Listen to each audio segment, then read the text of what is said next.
ay nagtagumpay,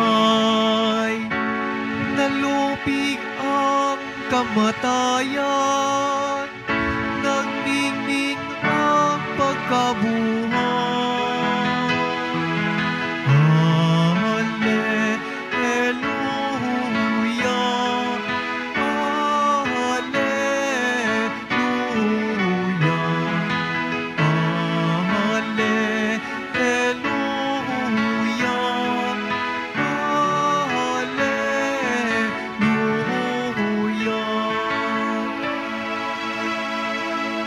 Sumainyo ang Panginoon. At sumayo rin. Ang mabuting balita ng Panginoon ayon kay San Lucas. Papuri sa iyo, Panginoon.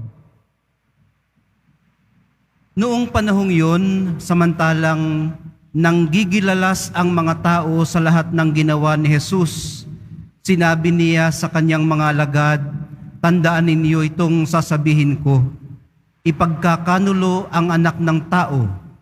Ngunit hindi nila ito naunawaan, pagkat inilingid ito sa kanila." Nangamba naman silang magtanong sa kanya kung ano ang ibig sabihin niyon. Ang mabuting balita ng Panginoon. Pinupuri ka namin, Panginoong Jesucristo. Magsiupo muna ang lahat. Good morning po. Ginugunita po natin ngayon si Saint Jerome, isang pari at pantas ng simbahan. Napakinggan po natin sa unang pagbasa kung paano pinalakas ng mga adhikain ni Zechariah ang kanilang sense of identity. So may mga visions si Zacarias na ipinaalam niya sa kanyang mga nasasakupan na nagpalakas naman sa kanila ng kanilang sense of identity o yung pagkakakilanlang pansarili. Lalo na noong kailangan nila na may mahawakan man lamang na pagkakakilanlan bilang isang nasyon. Kasi nga, wala silang sariling lupa. Nakikitira sila sa isang banyagang lupain. Ngayon ay nahaharap sila sa isang bagong pag-asa. Magandang bukas ang pangarap ni Zacarias para sa kanila. Bukas na sumesentro naman sa kalwalhatian ng Diyos. Itinuturo rin sa atin ngayon ni Zacarias na huwag masyadong maging nega o pessimistic.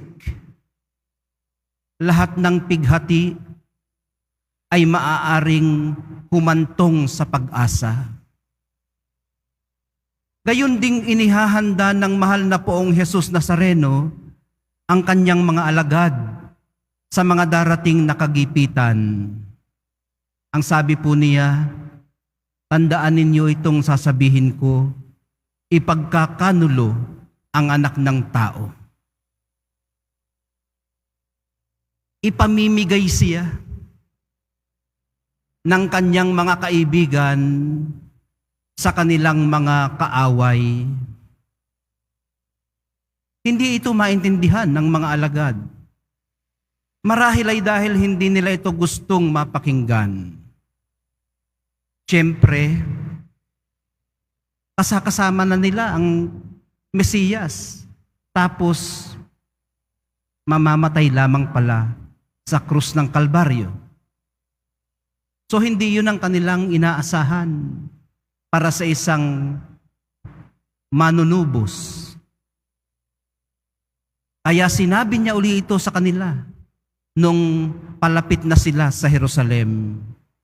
Sa madaling sabi, minamahal kong mga kapatid, ang pag-asa ng muling pagkabuhay ay kinakailangang nakatanaw din sa siguradong katotohanan ng kamatayan. Gaya ni Zacarias, sinundan din ng mahal na poong Jesus Nazareno ang pangarap ng Ama natutustos sa kanilang salungain ang mga kagipitan ng buhay at makarating sa lupang pangako. Hilingin natin sa Espiritong Banal ang karunungan para maunawaan ang kanyang mga pamamaraan at ang dahilan ng ating pag-iral. Ang tapang para umakto sa paglilingkod sa Diyos at sa kapwa.